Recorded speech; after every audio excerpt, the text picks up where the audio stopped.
You want to develop a legacy statement. What is it you want to be remembered for? If you were to look at any tombstone, what do you find on the tombstone? A memory of the person. The memory of the person, but just before that, what do you find? Your name. Under the name, what do you find? Date of birth and then date of death. Okay, you find 2 years, 2 dates. The day they were born, the day they died. And then right in between is a little dash or a hyphen. Is that dash that tells everything about the person? No, I'm telling you it is. That dash is what everything about you. Because we know, okay, your birth, your death, that's your beginning and ending point. Is what happens in between is where you live your life and how you lived your life. So that's your legacy. How is it that you want to be remembered? What is your dash going to say about you? You need to think about that. So you're going to develop your own personal mission statement, and we'll get into that in a moment. And then you develop your own code of ethics and your core values. We have a quick exercise for you. You have 50 words up here. What I need you to do in the next 4 or 5 minutes, 4 minutes, I need you to go through this list and kind of jot down the 10 words that you feel most apply to you. Jot down the 10, go through this list, jot down the 10 words that you feel apply to you the most. Let's go.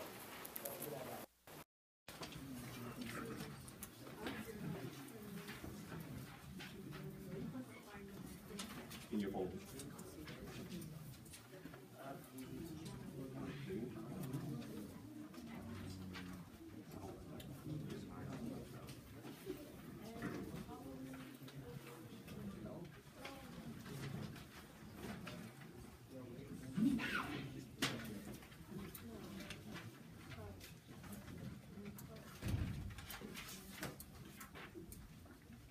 Jot down the 10 words you feel apply to you the most. Yes. You write it down anywhere you want to. That's why you have the paper, you have the handout, and you also have the notepad.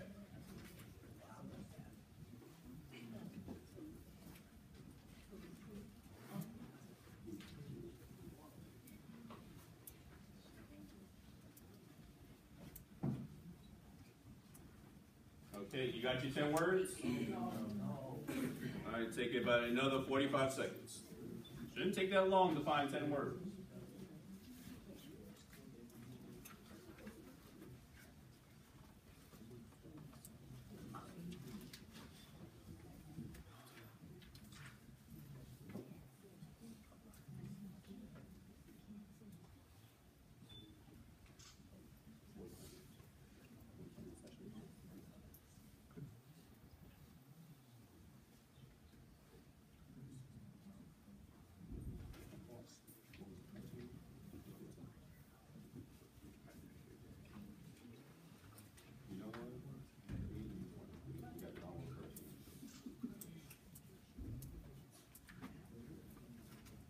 Okay, you got your 10 words? 10 more seconds. 8, 7, 6, 3, 1. Okay. Now you have your 10 words. Now here's what I need you to do. This is where it starts to get fun. Well, for me at least. I need you to cross off 5 of those words.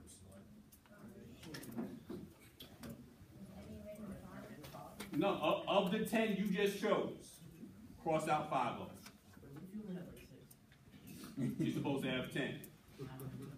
Of the 10 you just chose, cross out 5.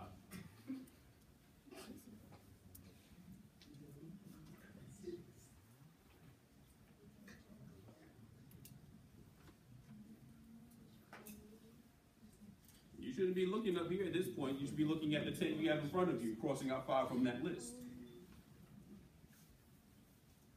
Okay, now you're down to 5 words, right? 5 words that you feel describe you the most. Okay? Cross out 3 more.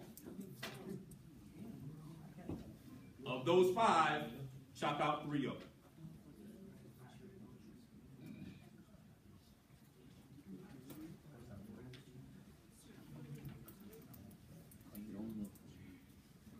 Okay, you got rid of the 3, right? So now you're down to 2 words.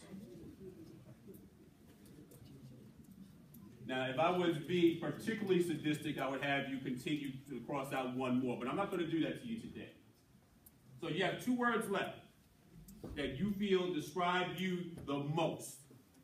The 2 words that in the English language you could not do without to describe you. Okay?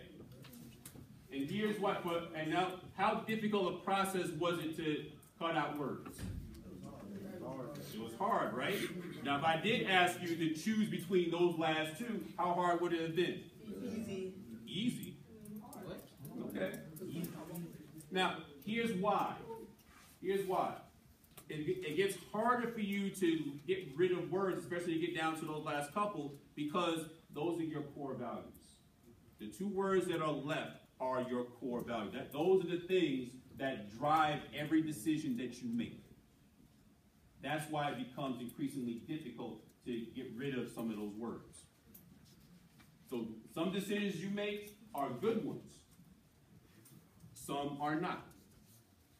But you have to remember that it's your core that's going to guide you in the right direction. If you go against your core value, go against that gut feeling you get, that little devil that sits on your shoulder, or the angel sits on the other side talking in your ear, that feeling that you get sometimes, that's your conscience talking to you. That's what your core is talking about, your core values are talking about.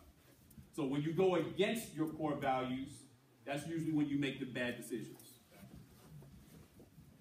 But when you go with it, you make the right decisions. And that's what you have to remember.